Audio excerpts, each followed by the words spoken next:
It was supposed to be a new beginning. Chuka had just graduated from the University of Nigeria, Nsukka, and after months of waiting, he finally received his NYSC posting, Plateau State. He wasn't thrilled at first. Jos had its stories of unrest, banditry, tribal tensions. But Chuka, ever the optimist, brushed off the warnings. "It'll be fine," he told his mother as she fussed over his packed bag, tucking in snacks and sachets of Milo. Besides, what's the worst that could happen? The morning he left Enugu, his younger sister Amaka tied a white handkerchief around his wrist, their secret token of protection. "Call me when you get there," she said. Immediately. No forming. The bus was old and creaky, a battered 14-seater with stickers of Bible verses pasted on the dashboard. "No weapon formed against me shall prosper." The driver, a tired-looking man named Malam Usman, loaded the luggage with a practiced swiftness. A few other Corps members were aboard too, all wearing their white and green-crested vests with pride and anticipation. Hope was thick in the air. The journey began smoothly enough. Chuka chatted with a girl named Ijeoma, who was also headed to Jos.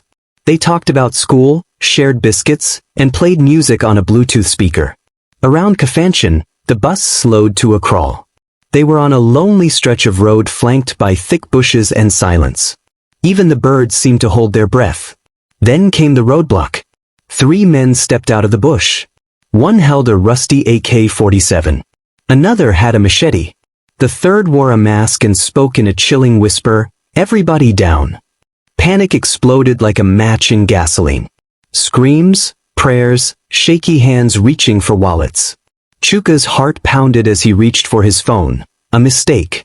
The machete-wielding man noticed and lunged. "No. Please," Chuka began, but the blow was swift and brutal. In seconds, the bus became a scene of chaos and carnage. The robbers weren't just after money. One of them called someone on a satellite phone, murmured something about youths, and bargain. The Corps members were herded off the bus into the forest. Chuka was bleeding badly, his white vest soaked red. Night fell. They were kept in a crude camp, tied and terrified. Chuka could barely stay conscious. He mumbled Amaka's name once. Ijeoma tried to press cloth to his wound, but he shook his head. "I promised her I'd call," he whispered. By dawn, a ransom demand had gone viral. Videos of the abducted Corps members hit social media. The nation roared in fury. The government promised action. The military dispatched drones. But for Chuka, it was too late. His body was found 3 days later, dumped near a stream, handkerchief still tied to his wrist. Moral lessons. 1. Insecurity is real, and collective silence fuels it. Ignoring warnings because of optimism or pressure can have deadly consequences. 2. Life is fragile. Every journey, no matter how routine, is a gamble in regions plagued by violence and neglect. 3. The value of human life must rise above political posturing. Government responses often come too late, and young lives pay the price. 4. Preparation includes awareness.